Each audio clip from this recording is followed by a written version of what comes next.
Monday, only Monday. I get it. Mondays are tough, but we're going to make it a great week. Don't you worry about that. It's just another day of the week. I hope you had a great weekend. Thanks for finding me with Wicked Radio, the live stream, replay, audio podcast, all that good stuff. I hope you didn't have this kind of a weekend. Imagine, if you will, you go to your local church, as you have probably for years. You take your family, you take your young kids to your church, and then all of a sudden, right in the middle of a sermon by the pastor, domestic terrorists. And that's what they are. I mean, let's just call a spade a spade. If you storm a church, you're a terrorist. Sorry, we have to stop mincing words. You're there in the middle of church and they start screaming off their heads and all that other crap that they do. Can you imagine? And how would you respond? But here's the more relevant question. Now that we know that this is taken on a whole new level, how do we all respond to this? That's the question. Because what happened at this city's church yesterday in St. Paul, Minnesota, I didn't even see that coming. You know, I'm always the guy saying, watch out for this stuff. Watch it. They don't stop. It's what they are. And led by, this is amazing. This one's a little bit different. And led by none other than what I call a journo terrorist. Remember Don Lemon from CNN? Don Lemon? Actually part of this one. It was incredible. But as we always say, there's always a hero. There's always a light in the darkness. And I'm telling you, man, this pastor, this preacher, whatever they call it in that denomination, who kept his flock, literally, calm during all this guy's a hero. We'll talk about him as well. J.D. Vance from a couple of days ago had something really important to say about the SAVE Act. He put it in a nutshell very well. The guy's a great speaker. He really did. Now, in light of domestic terrorists storming churches, they're capable of anything. You have to pass the SAVE Act to secure these elections. Otherwise, well, they're telling you what they're going to do. That's obvious.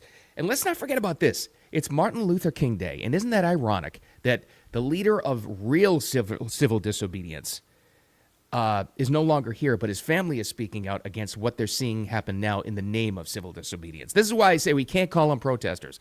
This all starts with all of us, normal people, Americans, patriots, calling these agitators what they are. They're terrorists. That's where it starts, framing this thing correctly. All right, let's get right to it. Imagine this, and again, this is a horrible sound. I'm sorry. But that was them, not me. This is Sunday church service at City's Church in St. Paul, Minnesota. You're sitting there, you're with your family, you're just trying to be grateful for things in your life. You're trying to get a message from the man, and you're just trying to feel good about your lives. Been going to this church for years. And then this. Renee good! Renee good! Renee good! There's a lot more. There's clips from all over the place because, again, this entire thing was led by a journo terrorist, Don Lemon, failed anchor from CNN. A lot of clips of people hugging their kids, trying to get out of there. You know, there's tears, there's crying. A lot worse than that. That's just the noise, right? And like I said, the real different thing about this one is it was actually led by someone that used to be in the media, Don Lemon. And as he narrates this going on, he's actually part of what happened. This is why I say this took on a whole different level. Here he is narrating it with his opinion of what's going on. So you can see the protesters here have gathered over here. They're in the middle of the church. During the beginning of the church service, the pastor was speaking, and Nikema stood up and said her piece. And then the protesters surrounded her, but this is a clandestine mission. I think they found out according to them, this is according to Operation Pull-Up, that one of the pastors here is a member of ICE. And so... okay, that's the reason why the terrorists would storm the city's church in St. Paul, Minnesota. They found, according to them, and watch it turn out to be wrong, they found out that one of the pastors, they have a lot of pastors in each denomination, is a member of ICE, or possibly, oh my God, even worse, maybe, consider this. You have members of that congregation that actually support getting violent criminals off the streets. Geez, according to the communists, that's the ultimate crime. Before we get to a recap of how far and how quickly this has escalated, just in that one area, that little microcosm of communist society, let's go to who I think is the hero. This is one of the pastors, I guess. I don't know exactly what his name is, what his position is. There's always a hero in a horrible situation. And this guy actually talks down Don Lemon, who's trying to lecture him. This is just broken up. Now the media's there. The cops have kind of settled. This is after quite some time. Here's one of the guys from the church who worked to literally keep his flock calm. This guy's a hero. What do you think of this? I mean, this is unacceptable. It's shameful. It's shameful to interrupt a public gathering of Christians in worship. But there were folks who will say, I have to take care of my flock. okay, but listen, we live there's a constitution in the First Amendment to freedom of speech and freedom to assemble and protest. We're here to worship. We're here to worship Jesus because that's the hope of these cities. That's the hope of the world is Jesus Christ. I want to be very respectful. Please don't push me, though. We're here to worship Jesus. Oh, my God. Here you have absolute asshole moron Don Lemon lecturing this guy about what the Constitution is. You have a constitutional right to peaceful protest. You storm a church, you're not peaceful, and you're a terrorist. This is a line that's gone too far. The line was too far a week ago when they started interrogating normal citizens in that city to make sure that they're like the communists have a right to actually pull somebody out of a car and ask them if they're with ICE or not. Screw that. Screw this. And here he is, part organizer of these terror communists storming a church in St. Paul, Minnesota, and he has the gall to interrogate one of the pastors who was working to do, and then, but please don't push me, though. This guy is a jackass. This guy is a useful moron idiot for the actual communists who are taking part in this. And let's catch now at this point in our story, we can catch up and see where we are. So going back to last week, and I was talking about all of this stuff, almost all of us were. Here's where we are now, and this is how quickly this has escalated, okay? Whether or not you think federal agents need to go in there, whether we need the Insurrection Act, what we all need to do, this is everybody in the country, is get a grip and a grasp on how far this has gone and what they're capable of, what the terrorists are capable of. You ready? They protested the protest group chased two innocent dudes out of a diner. Remember that one? You might have seen that video. Attacked an innocent guy in the street who was actually with them. That was a case of because nobody ever said they're smart. These are morons. They're really stupid. Okay? Harassed an innocent guy with the SUV and demanded to see his ID. That's the story I had for you on Friday. They blocked an innocent guy because of his rental car plates. That happened on Saturday. They have now stormed into church services. These are terrorists. All of this starts with everybody that's not even anywhere close to St. Paul or Minneapolis understanding and calling this out for what it is. Because your favorite traditional, corrupt, completely biased mainstream media is not going to do it. So everybody in casual conversation has to call it what they are. These people protesting ICE are terrorists. That's what they are. And for a little bit of a history lesson for what they are capable of and what they do, you might not know this, you might be aware of it, you read it somewhere in a book or it came across your desk in a history class somewhere. One of the very first things that the Bolsheviks did in the communist revolution in Russia was storm churches and haul people that weren't part of their flock out of there, and they killed them in the back of the church. That's one of the first things the Bolsheviks did. Right now, in current day, Christians are getting persecuted like in Nigeria, where they have been killed, again, hauled out of churches because they're soft targets, and murdered. Christians murdered throughout the world. And now you have terrorists under watchful eye of media assholes like Don Lemon, in fact, organized in part by him, storming a church in St. Paul, Minnesota. This is enough. This is enough, and it starts with us calling it out for what it is. These are terrorists. Now, it didn't happen because of, like that guy there, that pastor, who I think is a hero because he kept everybody in that church calm. Here's the real true danger in what they want in all of this. The next time something like this happens, I don't know if it's going to be so peaceful. I don't know if people are going to be, because they were scared. There were people, I didn't show you this part, but there were dads hugging their kids, getting them out of there, comforting them in the parking lot, trying to get them home, trying to get the hell out of there. I don't know if the next time these terrorists try to storm a church, if it's going to be so peaceful. And they would love for that to happen. They would absolutely, because as well as anybody, how this story is going to be told. You know exactly how it's going to be. MAGA armed Christians attack peaceful protesters.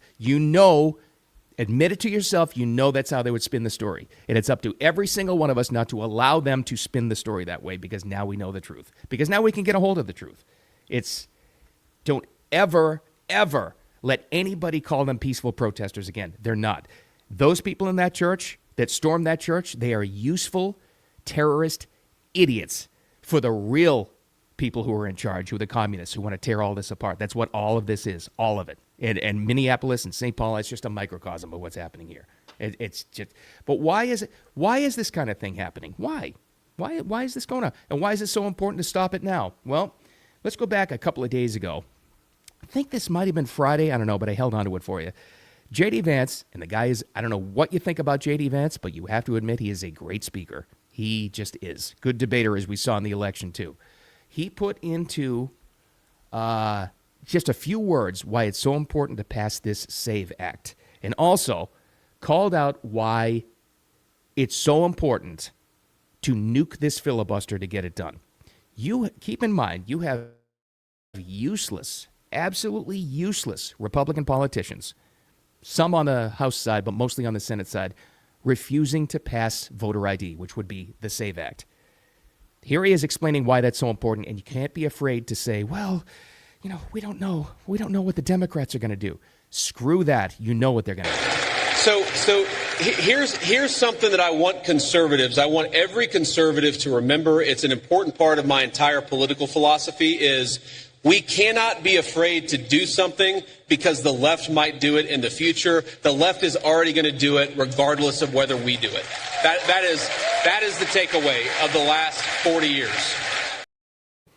They're going to, and they're talking out loud now about doing everything they possibly can. If you thought the Biden administration era, those 4 years of constant lawfare and going after all the Trump surrogates and going after all his supporters and going after people like Roger Stone and Steve Bannon and all those kind of like political surrogate guys. If you thought that was one thing, they're saying out loud now what they want to do. In fact, you might have heard your far left friends calling it the blue tsunami. That's what they're going to do for the midterms, the blue tsunami. They're saying it out loud. Now, we played this lunatic before, but she's not just a regular person with a podcast. This is one of those political operatives from the left that they put on all the shows now. This witch, Jennifer Welch, saying out loud what they want to do. When they tell you what they are and what they want to do, believe them. The blue tsunami means that Congress is going to haul Elon Musk, big balls, and a bunch of other people's ass in front and say, what crimes did you commit? And it's going to get really serious. And the same with Trump, because I believe, and this is just my opinion, that Trump and all of the bottom-feeding morons surrounding him and Elon Musk and all the bottom-feeding Klingeroners that surround him, I think they commit crimes every day. And I think there's no more games anymore. You don't have to sit there and wonder, gee, I wonder what, if they win the midterms, I wonder what would happen. Would it be more hoaxes? Would it be more impeachments? There's no more. Don't end that with a question mark. No more. You know exactly what they're going to do. They're telling you what they want to do because they're that desperate. That's why people like J.D. Vance are out there saying, I'm telling you, nuke this filibuster, pass this SAVE Act so at least you can have fair elections in the midterms. Otherwise, all of this is just going to be 10 times worse than it was even 4 years ago. It's all right there. I mean, it's all right there. But it starts with, and again, I can't express this enough, it starts with normal people. You normally just want to mind your own business and stay out the sidelines. You see what's happening at a church in St. Paul, Minnesota on just a regular Sunday, and domestic terrorists storming that. You have to call them exactly that, domestic terrorists. And it's up to all of us, every single one of us. Do not let whoever the senator or representative is in your district get away with being lazy and stupid and not doing something to pay this, to at the very least they can do is secure these elections. But you've got most of them, they won't do anything. They won't do anything. And you think that I will sit here and I'll make fun of and mock Democrats, and I do. But really, the real enemy are useless Republicans who won't do anything. Because you know what they do? And here's a little dirty little secret, because we've all wondered for years. When you get to know them and you understand what they're all about, you understand why they sit on their asses and don't do anything. Politicians who are in the minority make more money when they're campaigning. They make more campaign cash when they're like the underdog. That's why they side with Democrats. That's why they don't do anything. That's why they sit on their asses. That's just what they do. So in other words, if you got a useless Republican senator like Mitch McConnell for years and years and years, right? The turtle, I'm not going to do it, Treasurer. All he did was get in the way. He made more money going back to his home district and campaigning, saying, we got to stop these Democrats. You got to give me campaign cash. It's tougher to do that when you're in the majority and getting things done. That's the dirty secret about politics and politicians. That's why you have useless Republicans, the rhinos that do nothing. They're not America first. They're nothing. They just happen to land on the elephant side of things. That's why they do that. We can't allow that anymore. Get them off their asses and get them to do something. Call the useless politicians representing your district and other people's districts. And we have to demand change to this. Otherwise, you've got St. Paul, Minnesota breaking out throughout the country. If they were in charge, you've got one example now, and they successfully pulled it off, of domestic terrorists storming a church in St. Paul, Minnesota. In 2 years from now, if they have complete power, you don't think you're going to see that a lot? Of course you are. And let's hope it doesn't turn to violence. You really hope it doesn't, but they would love to spin that story. That's all I'm saying. But what about, and isn't it ironic and somewhat magical that on today of all days, on MLK Day, we've got an incident like this. Perfect time to point out what peaceful protest is and what it's not. What civil disobedience really was, what Dr. King did, and these communist assholes and what they're doing right now. Perfect example of A versus B, and what it shouldn't be versus what it should be. It was just this morning, I think it was on Fox and Friends, Alveda King, MLK's niece, spoke out about his legacy and what he actually did for this country with real civil disobedience, not what we're seeing now. She put it perfect. What we've seen in America, even as far back as Christmas now, and here we are in January celebrating my uncle's birthday, Reverend Dr. Martin Luther King Jr., I believe people are cautiously optimistic about many things and are remembering that Reverend Dr. Martin Luther King Jr. was a servant. He loved God and he served humanity. And I think people know that. My friend Pat Boone, I don't know who've heard about Pat, but Pat wrote a song about him. And I have a song too, Let Freedom Ring. And what we're saying is this is a man who wasn't perfect, served a perfect God and tried to help somebody. So Isn't that something? What a perfect example of what Dr. Martin Luther King tried to do. And I don't know what you think about him. I think the guy was a hero, and I think there was a massive chasm left when he was killed. I think that set inner city black communities back for decades. But listen to what she said there. What did he do? Because he served people. He wanted to show people there's a better way and what real civil disobedience is. Contrast and compare that to these assholes now. These people storming a church, these domestic terrorists storming a church at St. Paul, Minnesota, they don't serve anything but a larger political party. That's all they do. They're not serving anybody. They don't give a damn about immigrants to this country. They just are useful idiots and foot soldiers for power. That's all this is. And that's the difference between MLK and these assholes protesting ICE right now. They don't give a damn. I don't think they even understand. They're that stupid. But again, the main takeaway, be aware and don't ever let anybody call them protesters, because they're not. They're domestic terrorists. All right. Well, let's hope tomorrow's lighter news. God. But it is. It can be light. You know what it is? Take today and truly look back into, and there's no better time. There'll be all kinds of content coming your way today. Look back at some of the messages of MLK, what he did and what he faced and ultimately paid a price for. That was a real servant. That's somebody that's greatly missed, not these people now. All right, thanks for hanging out with me. I'm done. I'm out of material. You got to get in with your day and start your Monday, and hope it's a great Monday for you. Make it great. Thanks for finding the Wicked Radio live stream. Replay on Facebook and on YouTube and on X and all that good stuff in the audio podcast, too. Thanks for the subscribes on the audio podcast, wherever you like to get them to. Appreciate you. Make it a wicked awesome Monday. Talk to you tomorrow.